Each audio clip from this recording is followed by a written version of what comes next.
This is what we mean when we say the left is detached from reality. 5 months ago, the DNC convention, I believe it was 5 months ago, Michelle Obama gave this groundbreaking speech, and she was sitting here propagating all kinds of lies and just narrative spinning to try and make the left and make her seem like she's this amazing person who wants to fight for the rights of all Americans, specifically Black Americans, because you know how oppressed we are in this day and age.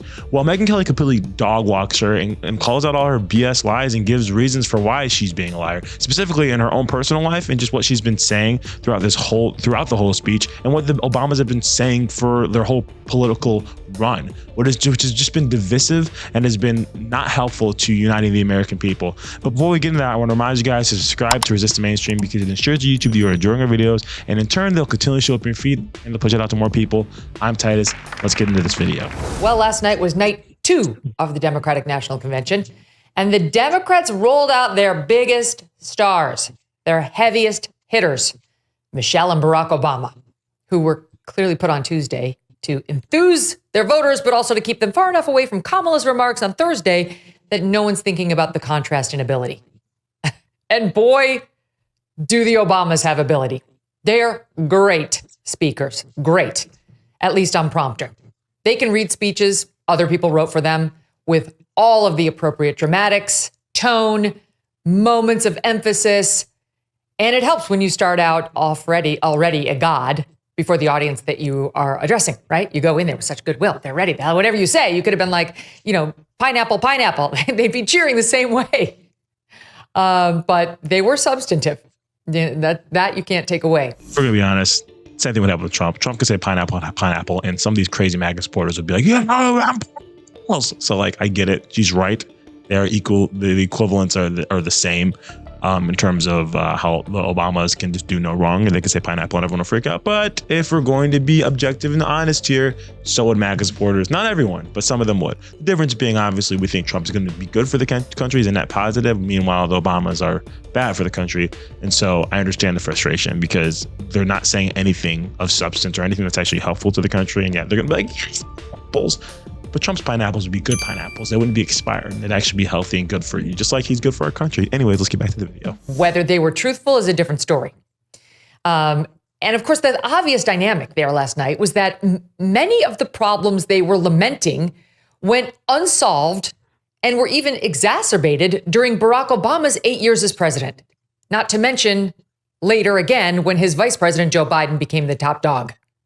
All right, Michelle Obama is going to be my focus. We'll get to Barack Obama too, but let's just start with Michelle. She was the star. With all due respect to Barack Obama, who's no slouch when it comes to oratory, she was the star. Normally, you have to pay $750,000 to hear her read a speech, but last night we got her for free. And she started out with a hefty dose of honesty.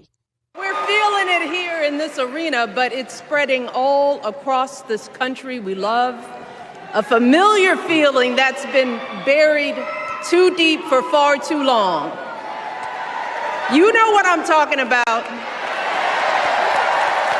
It's the contagious power of hope. The anticipation, the energy, the exhilaration of once again being on the cusp of a brighter day.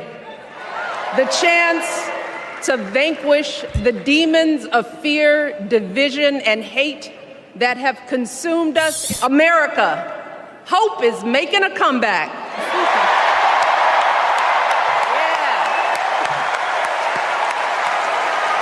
Yeah, before Megyn Kelly says anything about this, I just want to point out, at this time when Michelle is making this speech, Biden and Harris are the current administration running the country.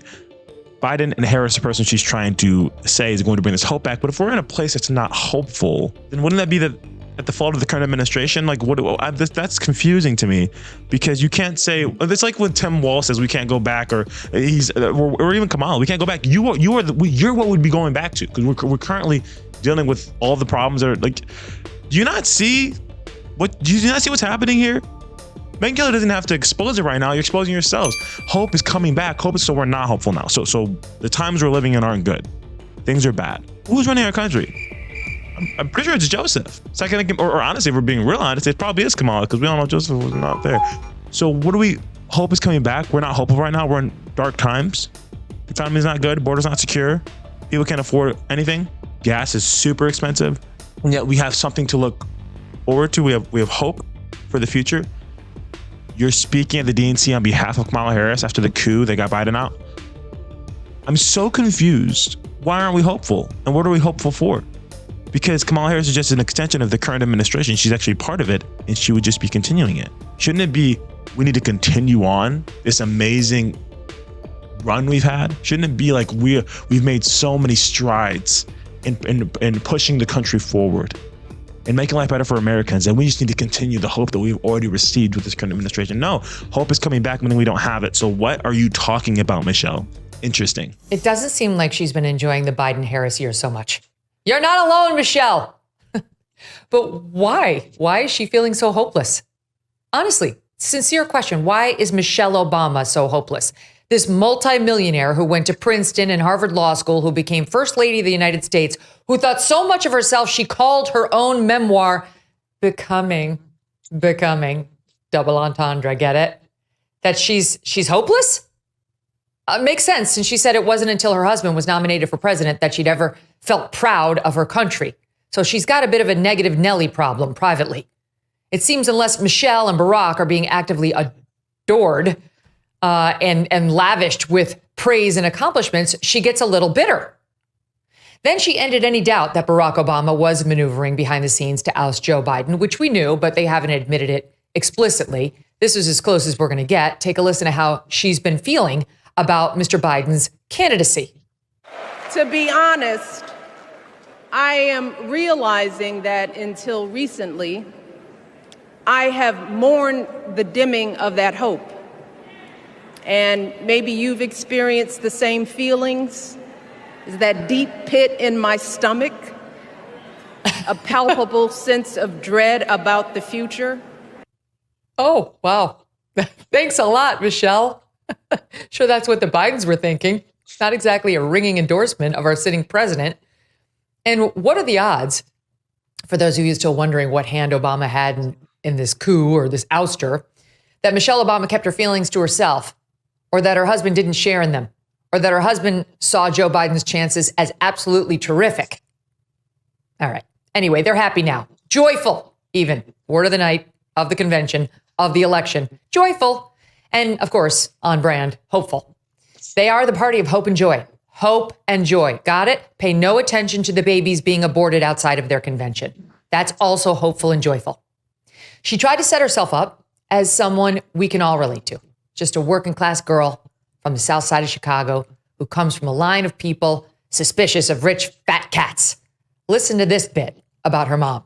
You see, my mom, in her steady, quiet way, lived out that striving sense of hope every single day of her life. Well, you know, before she finishes, what you're about to witness is the craziest thing that could ever be said by somebody. Talking about what her mom said, and then Megyn Kelly is going to go into the utter hypocrisy, the complete lack of self-awareness of your own experience in your own life. It's baffling. And just the straight up, honestly, like tyrannical, like dictatorial, I don't know, like mentality that the Obamas have.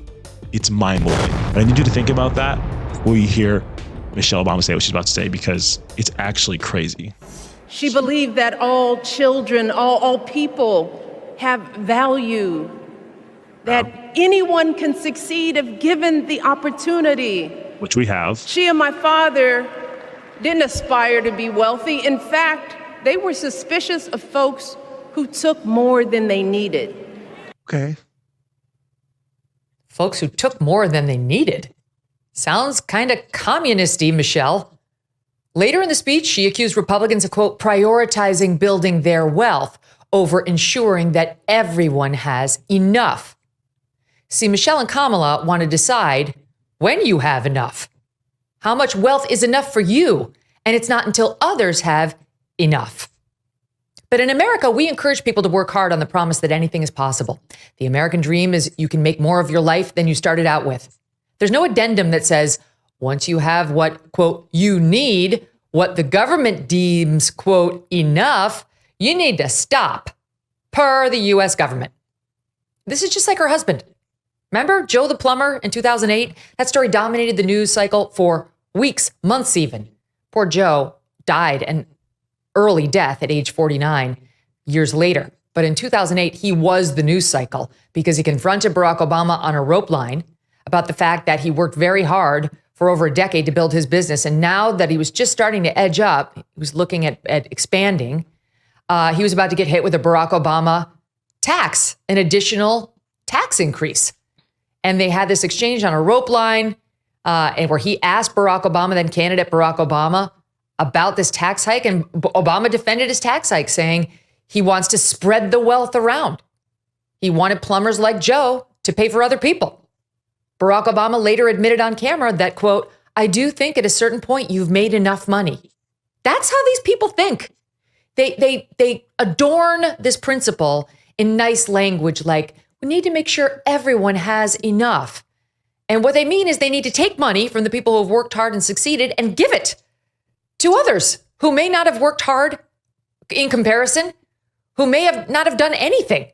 Yes, there may be some people who have fallen on hard times, and we have a social safety net for them. But this mindset is a little socialistic. That's the truth. And that's why Tim Walz, by the way, is the perfect running mate for Kamala. So how much is enough money, according to the Obamas? 70 million? Because public reports estimate that that is their net worth, parlayed on the back of Barack Obama's 14 years of holding political office. He did not spend 50 years in government service. He did a stint in the Illinois State Senate. He did a couple years in the U.S. Senate before he ran for office and won. All right. Then he did 2 terms as president. And off of that, he's made himself over $100 million, almost $100 million, probably over, to be honest. We don't know all of the earnings. The Obamas reportedly own 4 luxury properties. A home in Martha's Vineyard, estimated to be worth some $20 million bucks. In addition to properties in Washington, D.C., reportedly bought for $8.1 million, a beachfront home in Hawaii, reportedly bought for $8.7 million, and a home bought in Chicago for $1.65 million. Is that more than you need, Mr. Obama, Mrs. Obama? And that's what's absolutely insane. You want to put restrictions, regulations on how much money people make. And if they make so much money, their fair share, right? The rich people need to give their fair share, which is such a weird thing. Like, to imagine like having all this money and someone says, well, you need to give your fair share, like give me some money, or like who gets to determine that? Why would the government get to be able to determine what you do with your own money? Now, I'm not going to say there's like billionaire, like oligarchs who don't actually want to, that are scummy and they're doing and should give their employees more money, like lift wages with inflation. I don't know. There's a whole thing. I'm not someone who is incredibly knowledgeable on how that whole process works. I have a friend who actually opened my eyes to some of the stuff that some of these people do that is sketchy. That being said, you have no right to tell people what they can do with their own money. And then at what point do you get to choose how rich they are and how much, who's going to regulate how rich people can be? Because then that's a slippery slope too. Because you yourself, Obamas are worth over probably 100 million or 70 million on the books. Like, you have millions of dollars on homes. And then you have the audacity, Michelle, to say, my parents, my mom always talked about people shouldn't be taking more than what they need. You don't need 4 houses, $20 million, $8 million, $8 million, or $1.7 million for each individual house that you have. You only need 1. You're just with your husband, which I heard it's rocky right now. It might be with Jennifer Aniston or something, I don't know. But that's insane. In what world do you need 4 houses? You're taking more than what you need, but you have all these issues with Trump. Oh, he's a billionaire though. Just because he's way richer than you, he should give a fair share, but you, no? Give away a house. Honestly, one of your houses should be like designated to all these illegal immigrants you want to sit there and keep in the country. How are you so out of touch? How are you so detached from reality? You can introspectively look at your own life, realize what you have, how privileged you are. And then say that stuff again about how the rich people need to give away all their money, how give their fair share. You're literally taking a house away from someone, 3 houses away from people. It's like, what? Unless I'm missing something, please someone explain this to me, because that blows my mind. Obamas are such hypocrites. Hypocrites to the T. And you have been exposed. Thank you, Megyn Kelly. it blows my mind. But if you guys enjoyed this video, make sure to comment down your thoughts below. I want to know what you guys are thinking on this. Make sure to like, share, subscribe, comment. I need to see what your thoughts are on Obama's. But I'll see you guys on the next one. Peace.